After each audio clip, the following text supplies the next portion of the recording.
Hello, আসসালামু আলাইকুম। সবাই কেমন আছেন? আগামীকাল হচ্ছে আমার মাস্টার্সের ফার্স্ট ক্লাস।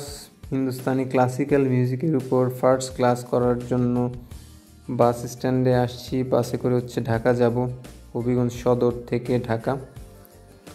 তো এর মধ্যে বাসের জন্য ওয়েট করছি। বাস চলে এলো এবং বাসে উঠে পড়লাম।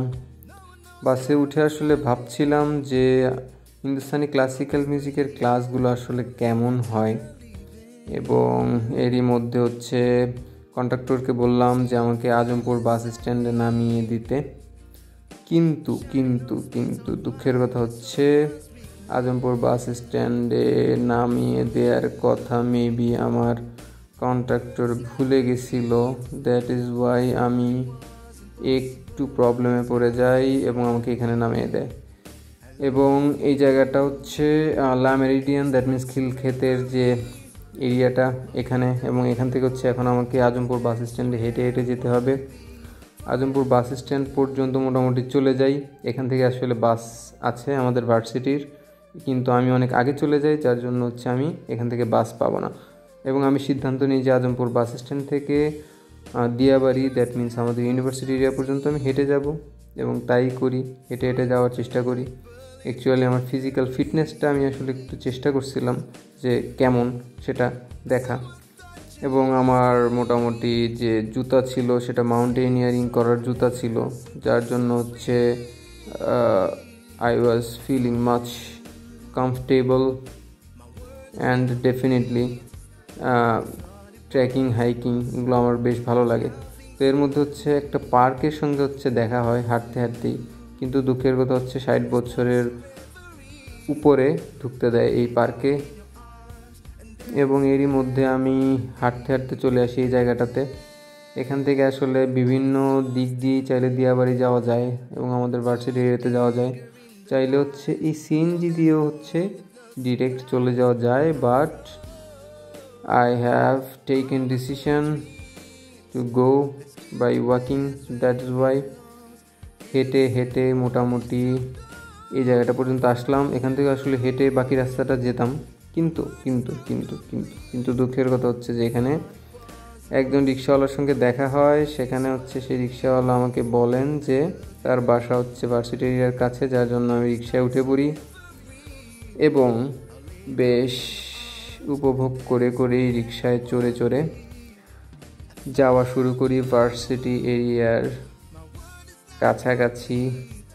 এবং আশেপাশে একটু দেখছিলাম যে আসলে কি কি আছে, একটু ইন্ডিকেটর দিয়ে রাখার চেষ্টা করছিলাম যে আসলে এরিয়াগুলো যাতে কিছুটা চিনতে পারি আর কি, রাস্তাঘাটগুলো। এবং আরেকটু সামনে যাওয়ার পর একটা দুঃখের ঘটনা ঘটে। আমি এটাকে হচ্ছে ব্রহ্মপুত্র না কি যেন একটা নদী ভাবছিলাম, কিন্তু এটা হচ্ছে আসলে তুরাগ নদী, আসলে মাথায় ছিল না। তারপর চলে আসি আমাদের বহুল প্রতীক্ষিত ইউনিভার্সিটি এরিয়ার ভিতরে। এটা হচ্ছে আমাদের ইউনিভার্সিটির বিল্ডিং, এবং এই বিল্ডিং হচ্ছে বেশ সুন্দর। এবং আরেকটা পার্সপেক্টিভ থেকে যদি ইউনিভার্সিটিটা আমরা দেখি তাহলে এমন দেখাবে। বিল্ডিংটা বেশ সুন্দর, ভিতরে ঢোকা হলো না, কিন্তু বাসগুলো হচ্ছে দেখলাম কিছুক্ষণ। কয়েকটা বাস আমার সামনেই গেল, বেশ ভালো লাগলো। যেহেতু আমার আইডি কার্ড নেই, আইডি কার্ড ছাড়াই হচ্ছে ভার্সিটি এরিয়ার ভিতরে ঢুকে গেলাম এবং কিছুটা সময় একটু ওয়েট করতে লাগলাম যে কখন আমার ডিপার্টমেন্টাল হেড স্যার আসবে, দ্যাট মিন্স মিউজিক ডিপার্টমেন্টের হেড স্যার আসবেন এবং আমার আইডি কার্ডটা আমি হাতে পাবো। তো এরই মধ্যে হচ্ছে ইউনিভার্সিটির বিভিন্ন ফটোগুলো দেখছিলাম। ইমামুল কবির শান্ত স্যারের বিভিন্ন ফটো, স্যার বিভিন্ন জায়গায় হচ্ছে পার্টিসিপেট করছিলেন। তো আমাদের হচ্ছে মিউজিক ডিপার্টমেন্টের ক্লাসগুলো মেইন বিল্ডিংয়ে আপাতত হচ্ছে না,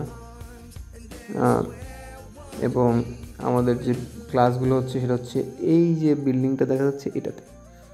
এখন চলে গেলাম হচ্ছে ডিপার্টমেন্টে গিয়ে হচ্ছে ক্লাসরুমে মোটামুটি আর কেউ নাই, আমি অনেক আগে চলে আসছি। এখানে হচ্ছে তানপুরা রাখা আছে, তবলা রাখা আছে, কিছুক্ষণ তবলা বাজালাম। তারপর হচ্ছে কিছুক্ষণ একটু হারমোনিয়ামে গান করার চেষ্টা করলাম, যেহেতু অনেক সকালে সকালে চলে গেছি। এটা হচ্ছে আমাদের ডিপার্টমেন্টাল হেড স্যারের রুম। এবং তারপর আমাদের মোটামুটি সবাই চলে আসলো, সবার সঙ্গে হচ্ছে ক্লাস হলো। থিওরি ক্লাসটা মোটামুটি করা হয়ে গেলো। এরই মধ্যে ক্লাস শেষ করে চলে আসলাম কোথায় চলে আসলাম হচ্ছে চন্দ্রিমা উদ্যানে। এটার একটা নাম আছে, সেটা হচ্ছে জিয়া উদ্যান। এবং এখানে এসে একজন ভাইকে ফোন করলাম, আসলে যিনি ভিডিওটা করতেছেন উনি হচ্ছেন আমার পরিচিত একজন বংশীবাদক। দুই ভাই মিলে সেই অস্থির অনেকক্ষণ যাবৎ বাঁশি বাজানো শুরু করলাম। অনেক অনেক বেশি ভালো লাগলো। এরই মধ্যে হচ্ছে আমার ব্যাচেলারের বিশ্ববিদ্যালয়ের যে ফ্রেন্ড, সেই ফ্রেন্ড হচ্ছে চলে আসছিল এবং সেই ফ্রেন্ডের সঙ্গে আসলে অনেকক্ষণ একটু আড্ডা দিলাম, যেহেতু আফটার আ লং টাইম ঢাকাতে গেলাম। এবং এই জায়গাটাতে হচ্ছে অনেক এনজয় করলাম, যেহেতু আমার নেক্সট ডেতেই হচ্ছে প্র্যাকটিক্যাল ক্লাস আছে। দ্যাট মিন্স ক্লাসিক্যাল মিউজিকের উপর হচ্ছে প্র্যাকটিক্যাল ক্লাস। তার জন্য হচ্ছে সাহস করে একটু রেওয়াজ করলাম এবং নিজে একটা গান লিখে ফেললাম। গানটা বেশ সুন্দর হয়েছিল, যদিও গানটা আমি হচ্ছে এখানে শোনাচ্ছি না, কিন্তু গানটা বেশ সুন্দর হয়েছিল। আই থিঙ্ক কখনো শোনাবো সুন্দর রেকর্ডিং করে। তো পাশে হচ্ছে আমার ফ্রেন্ড আসলে হাত নাড়ছে, গানটা আসলে সেও অনেক বেশি উপভোগ করছিল। সো এই হচ্ছে আমার প্রথম দিনের গল্প, হিন্দুস্তানি ক্লাসিক্যাল মিউজিকের উপর আমার যে জার্নি সেটার হচ্ছে গল্প। তো সামনের যে দিনগুলো আছে সেগুলোতে চেষ্টা করব যে আমাদের আসলে মাস্টার্স লেভেলে কোন যে সুন্দর সুন্দর রাগগুলো শেখানো হয় সেই রাগগুলো সম্পর্কে কিছুটা ডিসকাস করার, যাতে করে হচ্ছে ধীরে ধীরে রাগ সঙ্গীত কিংবা উচ্চাঙ্গ সঙ্গীত সম্পর্কে আমরা সাধারণ মানুষ যারা আছি তাদের কিছুটা আইডিয়া হয় এবং আমরা আমাদের যে গানগুলো লিখি সেটার মধ্যে যাতে কিছু ভ্যারিয়েশন সৃষ্টি করা যায়, যেটা হচ্ছে আমাদের কাজী নজরুল ইসলাম, রবীন্দ্রনাথ ঠাকুর ওনারা করে গেছেন। আমি রীতিমতো অবাক হয়ে গেছি যে আসলে রবীন্দ্রনাথ ঠাকুর, কাজী নজরুল ইসলাম ওনাদের আসলে মিউজিকের যে গ্রামার সেটা কতটা শক্ত ছিল।